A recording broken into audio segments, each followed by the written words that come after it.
नमस्कार सभी विद्यार्थियों का एक बार फिर से एग्री कोचिंग बाय विकास सर परिवार में स्वागत करता हूं। हम लोग रोज एग्रीकल्चर के बेहतरीन प्रश्नों के साथ मुलाकात करते हैं। जैसा कि आप लोगों को पता है, कृषि विज्ञान से संबंधित जितने भी एग्जाम होते हैं, चाहे वो कॉम्पिटिटिव एग्जाम हो, चाहे भर्ती परीक्षा हो, कृषि पर्यवेक्षक, ICR, BHU, AFO, IBPS, agriculture TGT, PGT, FCI, जो भी इस तरीके के एग्ज़ाम होते हैं उनकी तैयारी से संबंधित प्रश्नों को रोज़ाना हम लेकर आते हैं। प्यारे विद्यार्थियों, जितने भी आप लोग हमारे चैनल से जुड़े हैं, सबका हम एग्री कोचिंग बाय विकास सर परिवार में स्वागत करते हैं। चलिए आज की क्लास शुरू की जाए। फर्स्ट क्वेश्चन हमारा कह रहा है, इस वीडियो को दोस्तों लास्ट तक जरूर देखिएगा क्योंकि एक से एक क्वेश्चनों को यहाँ पर लाया गया है जो कि परीक्षा की दृष्टि से काफ़ी मोस्ट और इम्पोर्टेंट साबित हो सकते हैं। तो फर्स्ट क्वेश्चन देखिए आपने स्क्रीन पर। क्वेश्चन कह रहा है, निम्नलिखित में से स्व अनिश्चयता जिसको सेल्फ इनकम्पेबिलिटी कहा जाता है किसमें पाई जाती है? सरसों में, गोभी में, तंबाकू में या उपयुक्त सभी? सेल्फ इनकम्पेबिलिटी में देखते हैं कि फ्लावर्स जो होते हैं जैसे सरसों, गोभी, तंबाकू, इन सब में नीचे गिर जाते हैं, ठीक है। तो वो होता है सेल्फ इनकम्पेबिलिटी के कारण। तो सरसों के अंदर भी पाई जाती है, फूल गोभी के अंदर भी और तंबाकू के अंदर, तीनों के अंदर सेल्फ इनकम्पेबिलिटी पाई जाती है। तो इसका आंसर हो जाएगा यहाँ पर डी ऑप्शन, यहाँ पर राइट आंसर हो जाएगा, डी ऑप्शन करेक्ट आंसर। चलते हैं क्वेश्चन नंबर 2 पर। क्वेश्चन नंबर 2 आपकी स्क्रीन पर काफी इंपॉर्टेंट क्वेश्चन है। क्वेश्चन को ध्यानपूर्वक पढ़िए और इसका आंसर दीजिए। क्वेश्चन कह रहा है, जब भ्रूण का विकास अंडकोश का यानी एग सेल से बिना निषेचन के होना क्या कहलाता है? एपोमेक्सिस कहलाता है या पार्थेनोजेनेसिस कहलाता है या अपयुग्मन जिसको एपोगेमी कहते हैं या उपयुक्त में से कोई नहीं? तो इसका करेक्ट आंसर हो जाएगा यहाँ पर, यानी कि बी ऑप्शन यहाँ पर राइट, अनिषेक जनन कहलाता है, पार्थेनोजेनेसिस कहलाता है। बी ऑप्शन यहाँ पर राइट आंसर हो जाएगा, ठीक है। एपोमेक्सिस क्या होता है? ये एक प्रकार अलैंगिक जनन होता है, ठीक है। अलैंगिक जनन होता है, याद रखेंगे। और अपयुग्मक क्या होता है? जब बिना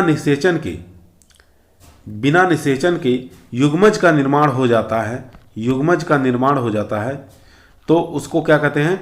एपोगेमी कहा जाता है, याद रखेंगे। तो यहां पर बी ऑप्शन हमारा करेक्ट आंसर है। चलते हैं क्वेश्चन नंबर 3 पर। क्वेश्चन नंबर 3 आपके स्क्रीन पर है, बेहतरीन क्वेश्चन है।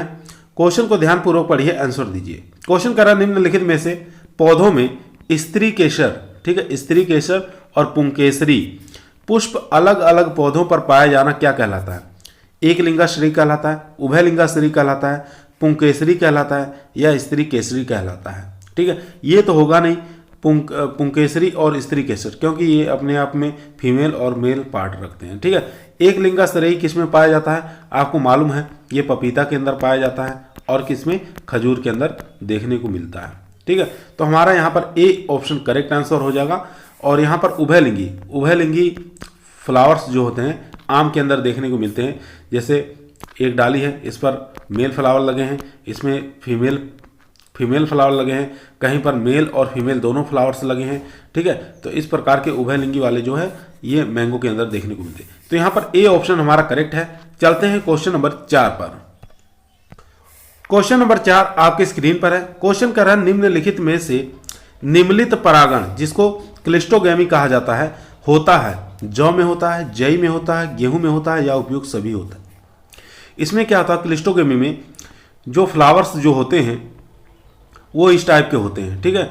ये परागकण है इसके, मेल और फीमेल के, ठीक है। इस प्रकार के परागकण लगे रहते हैं, लेकिन इसमें क्या होता है?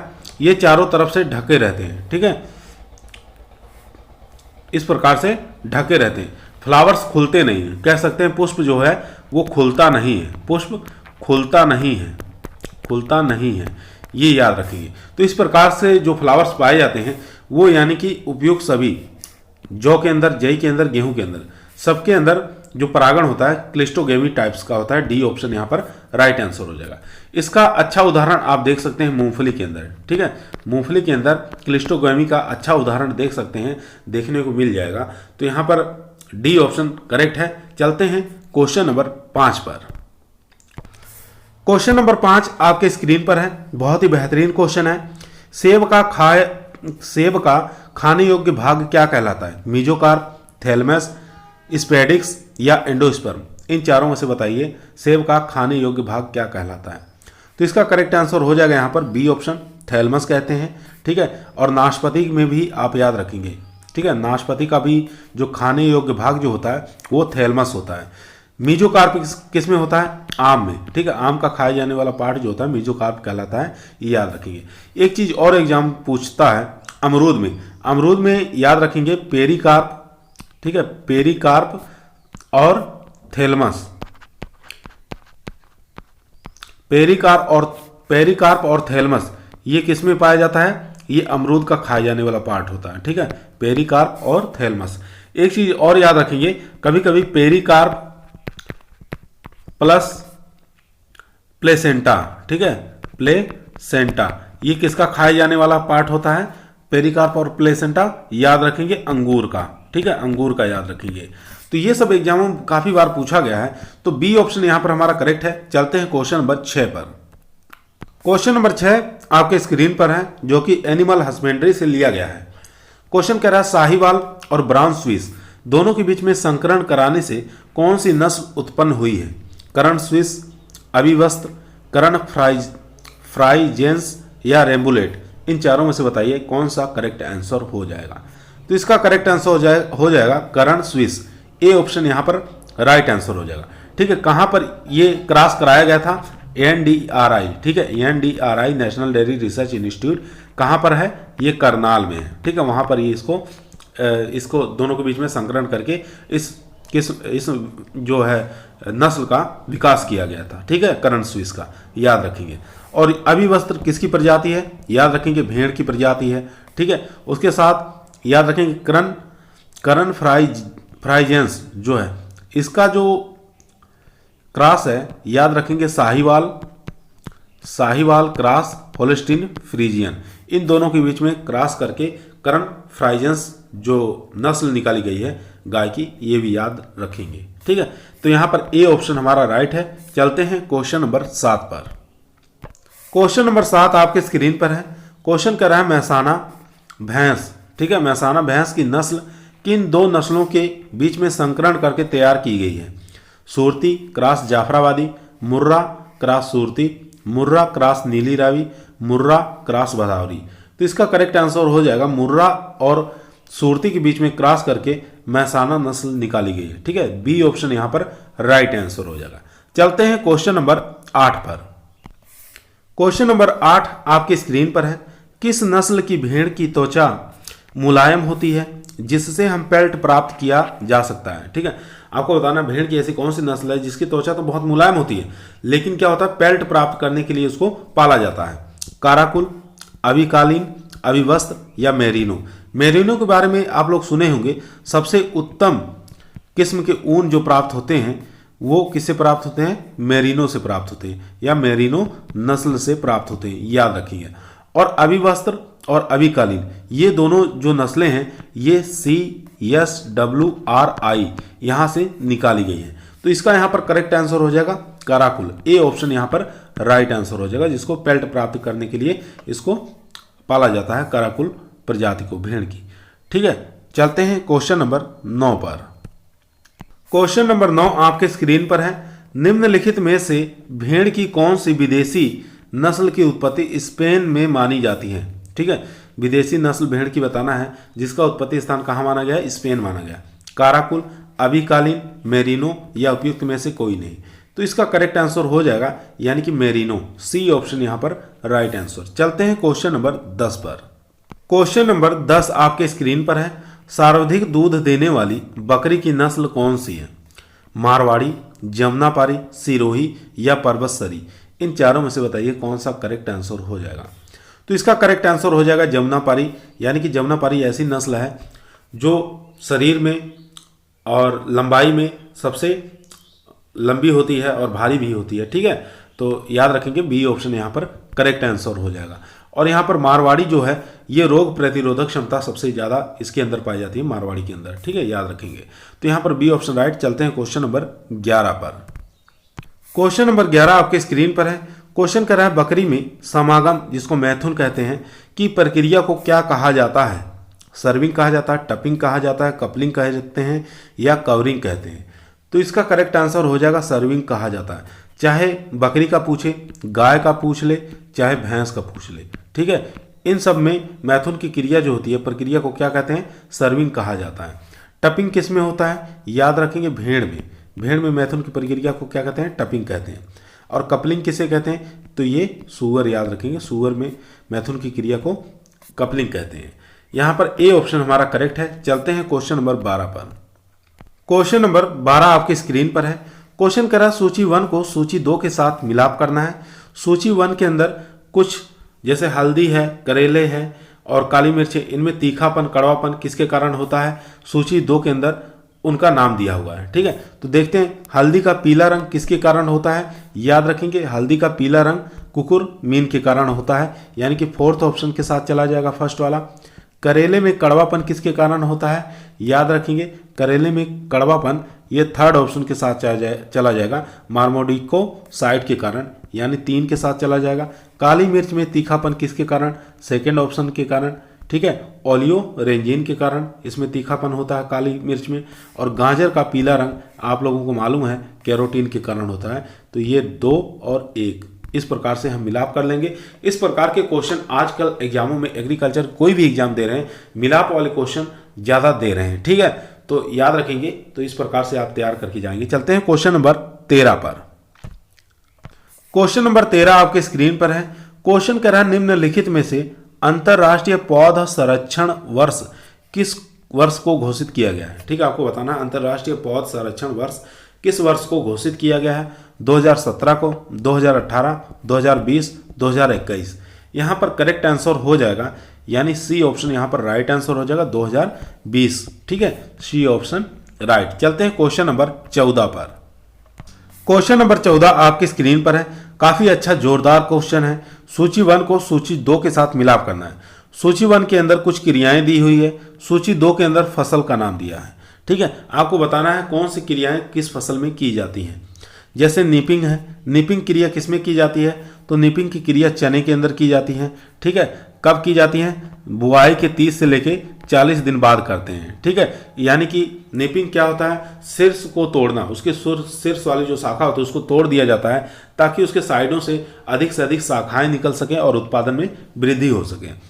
उसके बाद रैपिंग की क्रिया किस में करते हैं, तो रैपिंग की क्रिया गन्ने में करते हैं, फर्स्ट ऑप्शन के साथ चला जाएगा, ये सेकेंड ऑप्शन के साथ चला जाएगा।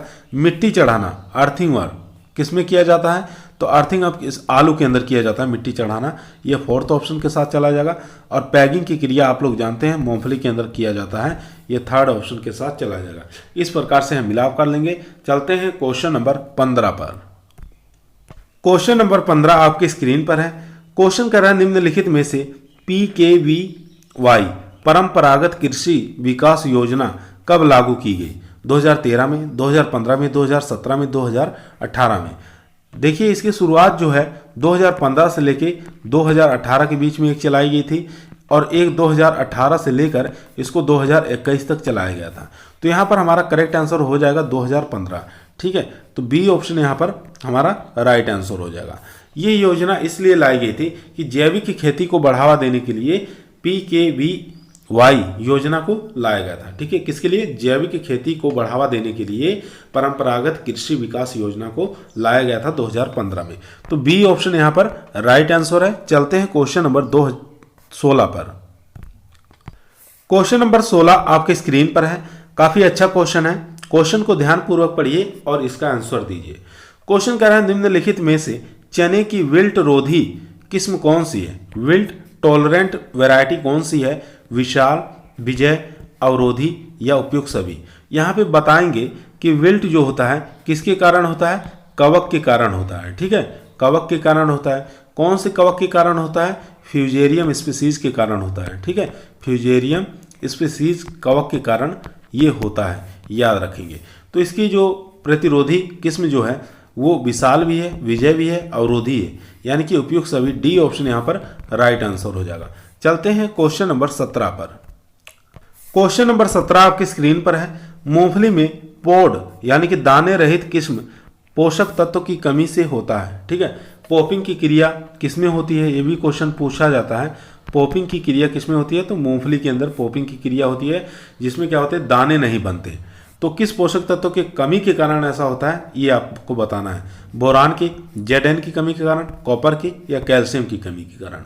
तो इसका करेक्ट आंसर हो जाएगा यहाँ पर डी ऑप्शन, कैल्शियम की कमी के कारण होता है। ठीक है, कैल्शियम की कमी के कारण होता है ऐसा पॉपिंग की क्रिया। तो इसके लिए हम क्या डालते हैं, जिप्सम की मात्रा डालते हैं। जिप्सम का सूत्र होता है CaSO4 2H2O। ठीक है, ये याद रखेंगे, जिप्सम का सूत्र होता है। इसकी पूर्ति के लिए हम जिप्सम को वहाँ पर खेत में दिया जाता है। कितना देते हैं, 250 किलोग्राम प्रति हेक्टेयर की दर से। ठीक है, चलते हैं, 250 किलोग्राम नहीं रहेगा, 250 क्विंटल रहेगा प्रति हेक्टेयर की दर से इसको दिया जाता है। चलते हैं क्वेश्चन नंबर 18 पर। क्वेश्चन नंबर 18 आपकी स्क्रीन पर है। क्वेश्चन कर रहा है, निम्नलिखित में से अधिकतम निक्षालन किस संस्तर में होता है। ठीक है, लीचिंग की संस्तर बताना है आपको, सबसे ज्यादा किस संस्तर के अंदर होता है। ओ संस्तर, ए संस्तर, बी संस्तर, सी संस्तर। तो सबसे ज्यादा जो निक्षालन का संस्तर है, यानी कि निक्षालन सबसे ज्यादा किसमें होता है, कौन से संस्तर में, तो इसका करेक्ट आंसर हो जाएगा यहाँ पर ए संस्तर। ठीक है, अगर ए संस्तर नहीं दिया है तो आप ई संस्तर पर जाएंगे। अगर ए और ई दोनों दिया है तभी भी आपको ई संस्तर पर जाना है, क्योंकि सबसे ऊपर होता है ओ, उसके बाद ए, उसके बाद ई, उसके बाद बी और सी। ठीक है, सबसे ज़्यादा जो निक्षालन होता है वो ई संस्तर में होता है, याद रखेंगे, ऑप्शन के ऊपर डिपेंड करेगा। ठीक है, तो यहाँ पर हमारा बी ऑप्शन करेक्ट आंसर है। ठीक है, बी ऑप्शन यहाँ पर राइट आंसर है। कभी कभी पूछ लेता है यहाँ पे कृषि कार्य कौन से संस्तर में किया जाता है, तो कृषि का जो कार्य है वो ए संस्तर में ही किया जाता है। ठीक है, ए संस्तर में ही किया जाता है, याद रखेंगे। चलते हैं क्वेश्चन नंबर 19 पर। क्वेश्चन नंबर 19 आपके स्क्रीन पर है। क्वेश्चन कह रहा है, अधिकतम जैविक क्रियाएं किस मृदा संस्तर में होती हैं। ए संस्तर में, बी संस्तर, सी संस्तर, ई संस्तर। तो यहाँ पर करेक्ट आंसर हो जाएगा यानी कि ए संस्तर। ए ऑप्शन यहाँ पर राइट आंसर हो जाएगा। ठीक है, ए ऑप्शन यहाँ पर राइट। चलते हैं क्वेश्चन नंबर 20 पर। क्वेश्चन नंबर 20 आपके स्क्रीन पर है। क्वेश्चन कह रहा है, टूरमेलाइन एक प्राथमिक खनिज है। ठीक है, टूरमेलाइन क्या है, एक प्राथमिक खनिज है जिसमें पाया जाता है गंधक, लोहा, बोरान या उपयुक्त में से कोई नहीं। तो टूरमेलाइन के अंदर जो कि एक प्राथमिक खनिज है, इसके अंदर बोरान की मात्रा पाई जाती है। ठीक है, सी ऑप्शन यहाँ पर करेक्ट आंसर हो जाएगा, याद रखेंगे, बहुत बार एग्जाम में आया हुआ क्वेश्चन है। तो सी ऑप्शन यहाँ पर हमारा करेक्ट आंसर है। चलते हैं क्वेश्चन नंबर 21 पर। क्वेश्चन नंबर 21 आपकी स्क्रीन पर है। क्वेश्चन कह रहा है, बरसीम में, ठीक है, आपको बताना है बरसीम में राइजोबियम की कौन सी प्रजाति काम में लेते हैं। मेलिलोटाई, ट्राइफोलाई, फेजियोलाई या जापोनिकम। इन चारों में से बताइए कौन सा करेक्ट आंसर हो जाएगा। मेलिलोटाई जो है ये काम में लेते हैं मेथी के अंदर। ठीक है, मेथी में काम में लेंगे, इसके साथ साथ सेंजी के अंदर भी काम में लिया जाता है और रिजका के अंदर भी इसका काम में लिया जाता है। जैपोनिकम का उपयोग हम सोयाबीन के अंदर करते हैं। ठीक है, किस में करते हैं, सोयाबीन के अंदर करते हैं, याद रखेंगे। और यहाँ पर जो हमारा करेक्ट आंसर हो जाएगा ट्राइफोलाई, यानी बी ऑप्शन यहाँ पर राइट आंसर हो जाएगा। ठीक है, बी ऑप्शन राइट आंसर। चलते हैं क्वेश्चन नंबर 22 पर। क्वेश्चन नंबर 22 आपके स्क्रीन पर है। क्वेश्चन कह रहा है, अम्लीय मृदाओं में किस कुल के पौधों में फिंगर और टो नामक रोग हो जाता है। ग्रेमिनी, लेग्यूमिनेसी, क्रूसीफेरी या कंपोजिटी। तो इसका करेक्ट आंसर हो जाएगा यानी सी ऑप्शन क्रूसीफेरी। ठीक है, सी ऑप्शन यहाँ पर राइट आंसर हो जाएगा। चलते हैं क्वेश्चन नंबर 23 पर। क्वेश्चन नंबर 23 आपकी स्क्रीन पर है। क्वेश्चन कर अरहर का परीक्षण भार टेस्ट वेट होता है। टेस्ट वेट किसे कहते हैं, 1000 बीज या 1000 दाने को क्या कहते हैं, उसके वेट को क्या कहते हैं, उसको टेस्ट वेट कहा जाता है। तो इसमें से बताना है अरहर का परीक्षण भार कितना होता है, अरहर का टेस्ट वेट कितना होता है, 25 ग्राम, 40 ग्राम, 72 ग्राम या 100 ग्राम। यहाँ पर बात करेंगे 25 ग्राम जो होता है ये होता है धान का, याद रखेंगे। 40 ग्राम जो होता है ये गेहूं का, याद रखेंगे। ठीक है, और उसके बाद 72 ग्राम जो होता है ये जितनी भी दलहनी फसलें होती हैं या दलहन वाली फसलें होती हैं उसका परीक्षण भार कितना होता है, 72 ग्राम होता है। तो यहाँ पर हमारा सी ऑप्शन राइट आंसर हो जाएगा। ठीक है, अरहर का परीक्षण भार कितना होता है, 72 ग्राम होता है, याद रखेंगे। तो सी ऑप्शन यहाँ पर करेक्ट आंसर। चलते हैं क्वेश्चन नंबर 24 पर। क्वेश्चन नंबर 24 आपके स्क्रीन पर है। दोस्तों, यदि आप लोगों को एग्रीकल्चर के किसी भी एग्जाम में सिलेक्शन लेना है तो ईमानदारी के साथ चैनल को जरूर सब्सक्राइब करें। यह आप लोगों का परिवार है जो कि सरकारी नौकरी की तरफ जरूर ले जाएगा। तो क्वेश्चन नंबर 24 आपके स्क्रीन पर है, ध्यानपूर्वक पढ़िए और इसका आंसर दीजिए। क्वेश्चन कह रहा है चूर्णी आसिता, जिसको पाउडर मिल्ड्यू रोग कहा जाता है, बीमारी उत्पन्न होती है विषाणु द्वारा, जीवाणु द्वारा, सूत्रकृमि द्वारा या कवक द्वारा। तो यहाँ पर करेक्ट आंसर हो जाएगा, यानी डी ऑप्शन यहाँ पर राइट आंसर हो जाएगा। ये होती है कवक के द्वारा होती है। ठीक है, तो डी ऑप्शन यहाँ पर करेक्ट आंसर हो जाएगा। किसमें किसमें होती है याद रखेंगे, सरसों में भी पाउडर मिल्ड्यू लगता है, मूंग में भी पाउडर मिल्ड्यू लगता है और मटर के भी अंदर पाउडर मिल्ड्यू देखने को मिलता है, याद रखेंगे। कुछ लोग कमेंट कर रहे थे कि देसी चने का टेस्ट वेट कितना होता है। तो देसी चने का टेस्ट वेट जो होता है 170 से लेकर 260 ग्राम तक होता है। ठीक है, अगर यही काबुली चने का जो सफ़ेद वाला चना होता है उसका टेस्ट वेट कितना होता है, तो उसका टेस्ट वेट होता है 260 से लेकर 280 ग्राम, ये याद रखेंगे। ठीक है, चलते हैं क्वेश्चन नंबर 25 पर। क्वेश्चन नंबर 25 आपके स्क्रीन पर है। क्वेश्चन कर रहा है कपास में डोडो का अपरिपक्व अवस्था में खुलना किस रोग का लक्षण है। ठीक है, कपास में डोडो का अपरिपक्व अवस्था में खुलना किस रोग के लक्षण है, उकठा के, एंथ्रेक्नोज का, तीरक के, जीवाणु अगमरी का। तो इसका करेक्ट आंसर हो जाएगा यानी कि तीरक, सी ऑप्शन यहाँ पर राइट आंसर हो जाएगा। कभी कभी आप लोग देखते हैं कि डोडे जो उसके खुलते नहीं, कपास के डोडे जो होते हैं खुलते नहीं है, रुई निकलती नहीं है, वैसे को वैसे पड़े रहते हैं। तो वो किसकी कमी के कारण होता है, तो वो पोटास की कमी के कारण होता है। ठीक है, ऐसी अवस्था पोटास की कमी के कारण ऐसा देखने को मिलता है, याद रखेंगे। ठीक है, तो यहाँ पर सी ऑप्शन राइट है। चलते हैं क्वेश्चन नंबर 26 पर। क्वेश्चन नंबर 26 आपके स्क्रीन पर है। फूल गोभी में वेबटेल रोग होता है, किसके कारण होता है, नाइट्रोजन के, ZnCU या MO, मोलिब्डेनम की कमी के कारण होता है। डी ऑप्शन यहाँ पर राइट आंसर हो गया। चलते हैं क्वेश्चन नंबर 27 पर। क्वेश्चन नंबर 27 आपकी स्क्रीन पर है। निम्नलिखित में से कौन सा पोषक तत्व रंध्रों की गति और परासरण की क्रिया नियमन में सहायक होता है, फास्फोरस, सल्फर, पोटास या कैल्शियम। तो इसका करेक्ट आंसर हो जाएगा यहाँ पर सी ऑप्शन। ठीक है, पोटास। और कैल्शियम का क्या कार्य होता है, ये सेल डिवीजन में कार्य करता है। ठीक है, सेल डिवीजन के लिए अच्छा माना गया है, ये याद रखेंगे। तो यहाँ पर सी ऑप्शन हमारा करेक्ट है। चलते हैं क्वेश्चन नंबर 28 पर। क्वेश्चन नंबर 28 आपकी स्क्रीन पर है। अमरूद का हस्त बहार में पुष्पन होता है जुलाई अगस्त में, सितंबर अक्टूबर में, फरवरी मार्च में या मार्च अप्रैल में। तो इसका करेक्ट आंसर हो जाएगा यहाँ पर सितंबर से अक्टूबर, यानी कि बी ऑप्शन यहाँ पर राइट आंसर हो जाएगा। चलते हैं क्वेश्चन नंबर 29 पर। क्वेश्चन नंबर 29 आपकी स्क्रीन पर है।